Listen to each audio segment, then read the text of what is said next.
Hey guys, welcome back to our podcast.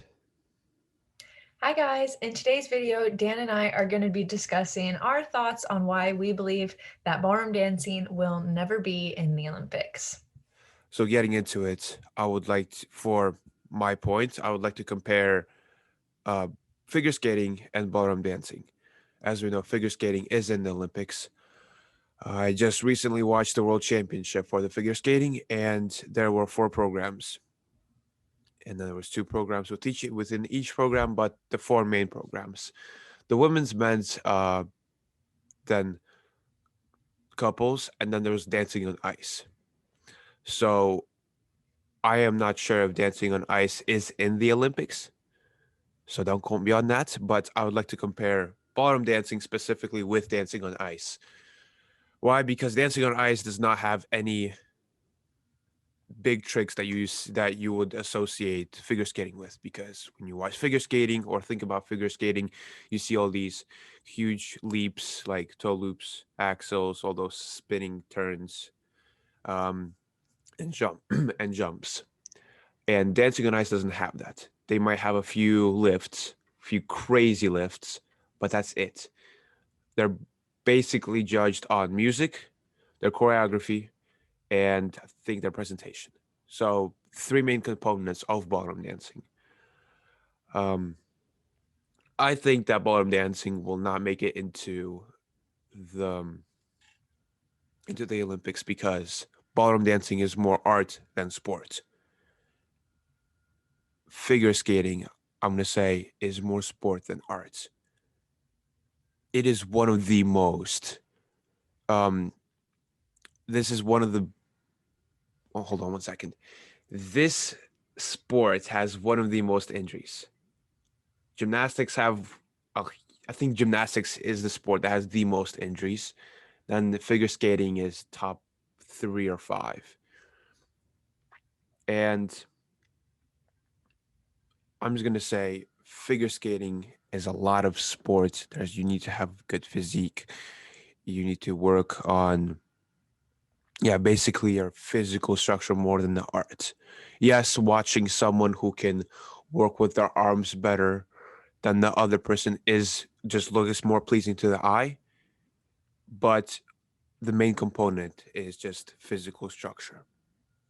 And At ballroom least Dan dancing. thinks the main component is physical structure, being said that he's never figure skated before. So if anybody else is listening, again, this is just all of our own opinions. I've never Yeah, figure skated before. I've He's never never figure figure skated. skated before. But the thing is, I had I've had some friends who did do figure skating, and they were strong kids. Um, Thing is that you can't be just like in ballroom, for example, guys in ballroom, actual just standards, we cannot have a lot of muscle, just muscle mass, because when we put on our tail suit, we cannot have bulging muscles. It looks weird. It looks like we're the Hulk, even though we're still small. Um, Similar thing is in figure skating because when you're doing all those movements, you don't need a lot of weight pulling you down. But still, going back to the whole dancing on ice thing, they are judged for their choreography and everything. I was just thinking, how would ballroom be judged? Technique, how well you do basic step in rumba or right turn and waltz. I don't understand how the judging system would work. I still don't understand how WDSF judges. I No wanted to idea. talk a little bit about WDSF because, in my opinion, obviously, at least what I've heard over the years, I just want to start by saying that when I was younger, I was very, very excited at the thought that one day in the history of ballroom dancing, it would make it to the Olympics because Oh, I thought it same. was the Yeah. coolest thing ever. And I was like, I want to go to the Olympics. I want to be representing USA and it's going to be amazing, blah, blah, blah. And then I remember one time very specifically, I was very young. I was still dancing in junior Blackpool with my first partner, Eric, and we were at some sort of cafe. I don't know if Eric was there with me. I remember specifically it was my mom and I, and we were talking with Graham Oswick. literally have no idea how this happened. I'm sure we had some lessons from him, and then maybe we're like, hey, let's go get some coffee and tea. I don't know. I was like 9 or something. I don't remember it that well. But I remember we started talking about the topic of dancing in the Olympics, ballroom dancing. And he was very, very clear that it will never go to the Olympics. And 9-year-old me was pretty sad listening to him when he said that. Because I was like, oh no, he doesn't believe that we can make it to the Olympics. But to be honest, now that I'm much older, that was like 10 years ago, I also personally don't believe it will ever make it to the Olympics. And I think at any point in time in the future, could be 50 or 100 years from now, if ballroom dancing did make it into the Olympics, my fear is that it would be judged so differently, It and that will, yeah, it wouldn't be dancing focused on the itself, art.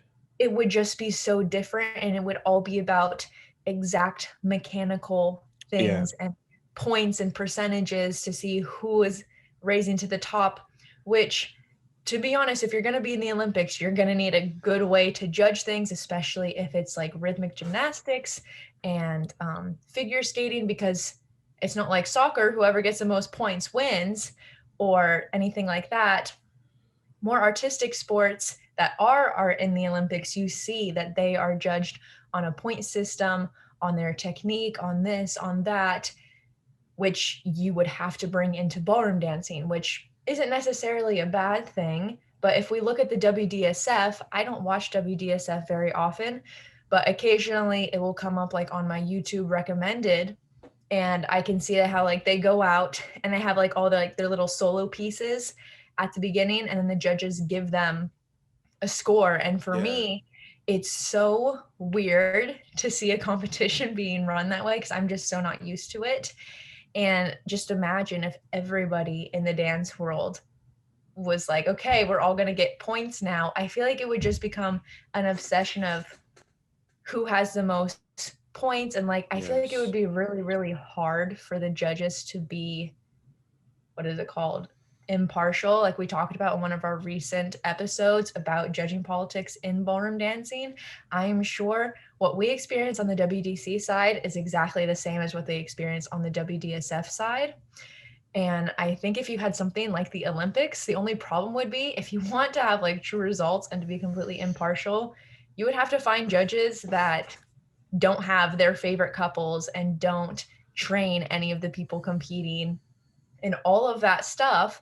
And to be honest, if that's the judge who's going to be judging me, I don't really know if I want them to judge me, because they probably, like, I can imagine it would be someone who didn't even ever ballroom dance before.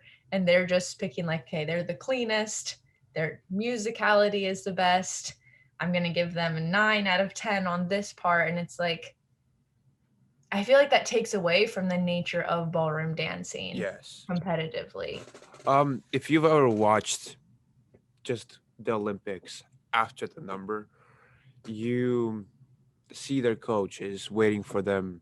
I'm talking about figure skating right now. You see their coaches waiting for them outside of the rink. The coaches are not judging. There is, okay, before the way it was before, like before 2006, there was a representative for each country. And there was just a bunch of countries just as judges. So there was one representative judge for each country, and then each country would give you a rating. I'm not sure out of what. I'm still, I still don't understand how they get just decimals as just Points. points. Yeah, I don't understand how they get point 0.5 points. What did You he can do tell wrong? that Did he not Dan step and on I his really leg know what we're correctly? talking about. Did he like not just swivel on his leg correctly? That's why you took off point 0.5 points. But still, different topic. But yeah, the judges don't judge. Not the judges. The coaches don't judge. Coaches. Now, what I want to point out, there is still their own politics in figure skating. If anyone who's listening to us is slightly obsessed with figure skating, you'll know the world champion Alexei Yagudin. The thing with him, he had one trainer for a certain amount of time. And he's like, you know what? I'm going to switch my trainer. I'm going to go to this person. And everyone was telling him not to do that. Don't do it. It's a bad idea. Not good. He still did it. Was it a bad idea? I don't know. He was the world champion, but he was never Russia's champion because he switched his trainer. Just because he switched his coaches, he was never the champion of Russia. World champion multiple times, never Russia's champion. Why? Just because he switched coaches. I don't want ballroom dancing to get into that mentality either.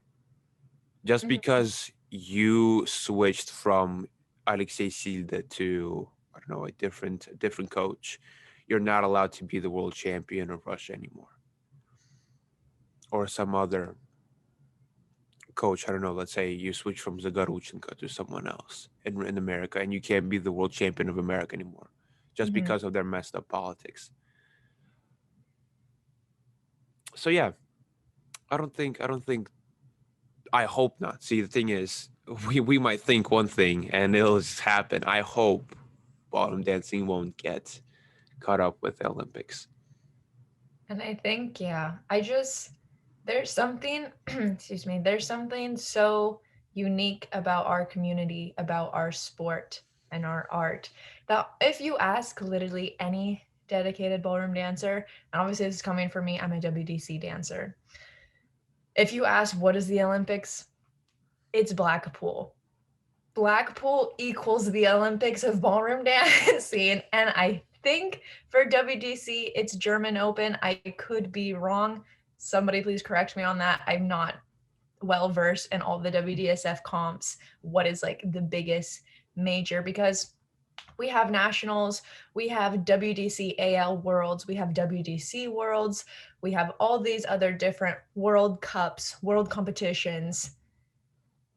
Aside from all of that and aside from the other majors, Blackpool is our Olympics. If you say I won Blackpool, it's basically the same thing as saying that you won the Olympics, to be honest. And I just think like as dancers, we just understand that, which is why we're like fine with not being in the Olympics because we have our own Olympics and it's like that's what you train for basically for your entire life. So yeah, I kind of hope that we keep our little Blackpool community as our Olympics instead of trying to like get caught up and get into the actual Olympics because I feel like it would really take away from ballroom dancing as an art and sport in and of itself. Yes. So, guys, if you have different ideas on this topic, definitely tell us. But other than that, thank you for listening, and we'll see you guys next time. Bye, guys.